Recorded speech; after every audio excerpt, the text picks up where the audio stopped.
오늘 우리가 함께 볼 하나님의 말씀은 예레미야입니다. 예레미야 2장 30절 말씀. 예레미야 2장 30절 말씀을 제가 봉독합니다. 내가 너희 자녀들을 때린 것이 무익함은 그들이 징계를 받아들이지 아니함이라. 너희 칼이 사나운 사자같이 너희 선지자들을 삼켰느니라. 아멘. 조선시대를 대표하는 화가 중에 단원 김홍도라는 화가가 있습니다. 이분은 당시의 삶을 아주 사실적으로 표현한 것으로 유명한데 제가 기억하는 그림 중에 서당도라는 그림이 있습니다. 여러분도 기억하실 것입니다. 훈장님이 가운데서 얼굴을 찌푸리고 앉아 계시고 또 그 앞에서 아이가 훌쩍이는 모습으로 자리에 들어가고 있습니다. 주변에는 친구들이 그 우는 아이들을 보면서 자기들끼리 수군거리거나 웃고 있는데 서당에서의 모습이 저렇겠구나, 우리가 충분히 이제 상상해 볼 수 있는 재미있는 그림입니다. 그런데 이제 그 그림을 보면서 아이가 우는 이유가 뭘까 이렇게 생각을 해본 적이 있습니다. 곰곰이 생각을 하면서 그림을 보니까 답이 나오는 거예요. 누구나 예상하겠지만 훈장님으로부터 꾸지람을 들은 것이겠죠. 그런데 단순히 꾸지람을 들은 것이 아니라 회초리를 맞은 것처럼 보였습니다. 왜냐하면 훈장님 옆에 보면 아주 가느다랗게 회초리가 그려져 있었기 때문이죠. 아이가 훈장님에게 종아리를 맞았구나, 회초리로 맞았구나, 이런 생각을 했던 것 같습니다. 요즘에는 학교에서 회초리를 들지 못하지만 예전에는 회초리로 때리면서 가르쳤습니다. 가르치는 방법도 참 많이 바뀌었고 아이들을 생각하는 마음도 옛날과는 많이 바뀐 것 같습니다. 회초리로 때리는 것이 잘하는 것이라고는 할 수 없지만 때때로 아이들에게 먹힐 때가 있죠. 언제일까요? 아이가 자기의 잘못을 인정하고 받아들일 때입니다. 반면 따뜻한 말과 품는 마음으로 가르친다고 해도 아이가 그것을 받아들이지 않으면 어떻게 될까요? 역효과가 나죠.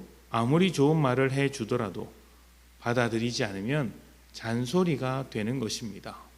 그래서 생각을 해보면 회초리냐 아니냐, 따뜻한 말이냐 조금 따가운 말이냐, 이것을 따지기보다 아이가 받아들일 수 있느냐 없느냐가 훨씬 더 중요한 내용이었던 것 같습니다. 자, 그렇다면 여러분이 생각하기에 성장하는 사람은 어떤 사람일까요? 자기의 잘못을 인정하고 받아들이는 사람입니까? 아니면 받아들이지도 않고 인정하지도 않는 사람입니까? 당연히 인정하고 받아들이는 사람이겠죠. 누구나 이런 사실을 알고 있습니다. 그런데 왜 누구나 하지 못하고 있을까요? 누구나 나의 부족함을 인정하지 못하고 받아들이지 못할까요? 누구나 이것을 하지 못하는 이유는 무엇이겠습니까? 아프고 기분 나쁘기 때문이겠죠. 오늘 예레미야 말씀은 이스라엘에게 회초리를 드시는 하나님에 관한 이야기입니다. 그동안 이스라엘은 하나님을 버리고 우상을 따라왔습니다. 하나님께서 가증스럽게 여기는 일을 찾아서 다녔으며 처음엔 이제 하나님의 뜻을 따르는 것처럼 하나님, 내가 하나님의 말씀을 듣겠습니다 약속을 했지만 그 약속도 종이자처럼 찢어 버리는 입장이었습니다. 광야에서 하나님을 경험했던 시간을 다 잊었고 또 가나안 땅에서 하나님께서 주신 은혜를 다 잊고 우상을 쫓아서 하나님을 헌신짝처럼 버린 것이 이스라엘이었죠. 하나님께서는 처음부터 회초리를 드신 것은 아니었습니다. 선지자도 보내시고 여러 가지 일을 행하시면서 좋게 말로 가르치셨습니다. 그러나 받아들이지 않았죠.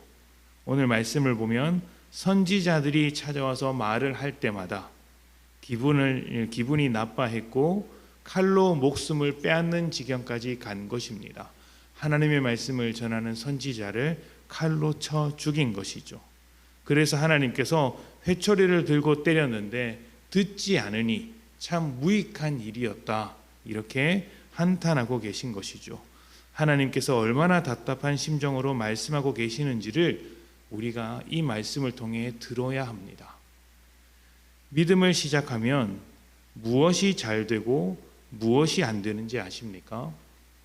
믿음 생활을 오래 하면 오래 할수록 잘 되는 것이 있고 잘 안 되는 것이 있습니다. 이것은 특히 저와 같은 목회자에게 해당하는 이야기인데, 앞에 서서 이렇게 말하는 목회자에게 잘 되는 것 그리고 안 되는 것이 무엇이냐면, 또 믿음 생활을 오래 하는 성도들이 잘 하고 있는 것이 무엇이냐면 평가를 잘합니다. 평가를 잘합니다. 평가를 잘하면 훌륭한 사람처럼 돋보일 수 있습니다. 그래서 평가를 잘하는 거예요. 안 되는 것이 무엇인지 아십니까? 인정하는 것을 못합니다. 참 아이러니하죠. 앞에 서 있는 목회자가 그런 것들을 제일 못하고, 또 믿음에 대해서 어느 정도 알고 있는 성도들이 이런 것들을 잘 못합니다. 성경도 많이 알고 가르치는 입장이 되다 보니까, 또 교회 생활은 어떻게 해야 한다고 말해야 하는 입장이 되다 보니까, 설교 본문만 들어도 어떤 주제로 말씀을 할 것인지 아는 수준이 되다 보니까 그것으로 평가를 할 뿐 인정을 하지 않는다는 것입니다. 이게 우리 믿음의 가장 큰 모순이자 위선이고 함정입니다. 어제 주일 설교를 나누면서 죄에 대해서 간단하게 설명을 했습니다. 죄란 어떤 행동 하나가 아니고 우리가 하나님으로 살아가는 상태라고 말씀을 드렸습니다. 하나님이 아닌 우리가 하나님처럼 살아가는 상태가 죄다, 이렇게 말씀을 드렸죠. 성경에는 하나님을 심판하시는 분이라고 이야기를 합니다. 심판하는 것에는 평가가 따르죠. 어떤 일을 평가하시는 분은 하나님이시고 그 평가를 바탕으로 심판하시는 분도 하나님이라는 것입니다. 그런데 우리의 죄성은 우리를 심판자의 위치에 올려놓고 평가하도록 만듭니다. 하나님의 자리에 올라가서 하나님을 대신해서 심판하고 평가하도록 만든다는 이야기입니다. 이렇게 심판과 평가의 달인말이 무엇인지 아십니까? 정죄입니다. 그런데 여러분, 하나님은 어떤 분이실까요? 심판자이시며 평가하시는 분이시지만 정죄하지 않으셨습니다. 오히려 죽기까지 우리를 사랑하셨습니다. 죽기까지 사랑하셨다라는 말을 한번 곰곰이 생각을 해보십시오. 하나님의 위치로서 하나님의 모든 권리와 자격을 포기하시기까지 우리를 사랑하셨다는 것입니다. 종의 모습으로 우리에게 오셨고 우리를 위해 섬겨주셨습니다. 그것이 예수님이시죠. 예수님께서는 우리에게 이렇게 말씀하셨습니다.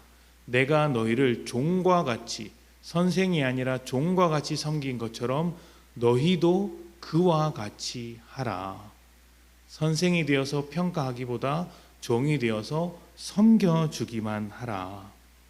이것이 오늘 목회를 하고 있는 저에게 아주 깊게 다가오는 말씀이고, 또 이 말씀을 듣는 모든 성도님들에게 깊게 다가가야 할 말씀입니다. 그래서 믿음 생활을 오래 할수록 하나님을 따라 예수님을 닮은 모습으로서 평가하기보다 섬기는 것을 잘해야 하고, 또 그렇게 섬기지 못하고 평가만 하고 있는 나의 부족함을 인정하는 것이 필요합니다. 인정하는 믿음은 항상 자신을 깨트려야 합니다. 믿음이란 결국 자기 자신을 깨트려서 예수를 따라가는 것 아니겠습니까? 주님 발 앞에 엎드려서 향유를 깨트린 여인처럼 우리의 자아, 우리의 고집, 우리의 기준, 하나님과 같은 자리에 서서 평가하고 싶은 이 죄성을 깨트려야 하는 것이죠. 그렇게 나의 못남을 인정할 때 비로소 주님의 닮은 모습으로 성장해 나갈 수 있는 것입니다. 성경에서 평가하는 자들이 행한 일들을 가만히 보십시오. 예레미야에서는 선지자들을 칼로 죽였다고 했습니다. 왜 죽였겠습니까? 선지자들이 하는 말을 평가했기 때문입니다. 듣고 순종하려고 한 것이 아니라 평가한 것이죠. 그 결과 하나님의 말씀을 듣지 않습니다. 그리고 신약에서는 그렇게 평가하는 자들이 예수를 십자가에 못 박았습니다. 주님의 말도 평가하는 것이죠. 여러분이 그들과 함께 서겠습니까? 아닙니다. 그 자리에서 내려와야 합니다. 평가는 하나님의 역할입니다. 주님께서 평가하실 것입니다. 나는 평가하는 사람이 아니다. 이것을 반드시 기억하십시오. 우리는 평가받는 입장이지 평가하는 입장이 아닙니다. 그러니 하나님 앞에서 좋은 평가를 받을 수 있도록 우리의 약함을 인정하며 우리 자신을 날마다 깨트리며 나아갑시다. 저도 목회자로서 이런 함정에 빠질 수 있다는 것을 너무나도 잘 알고 있으며 또 고백합니다. 저 역시 얼마나 많이 평가를 하는 입장이었겠습니까? 이 점을 저도 내려놓고 스스로를 깨트리며 살아갈 것이니 성도님들도 함께 깨트리며 살아가셨으면 좋겠습니다. 하나님께서 우리를 정죄하지 않고 끝까지 돌보시며 사랑하신 것을 기억하셔서 오늘 우리의 믿음이 평가보다 인정하는 것으로 그리고 심판하는 것보다 섬기는 것으로 나아가시기를 축복합니다. 함께 기도합시다.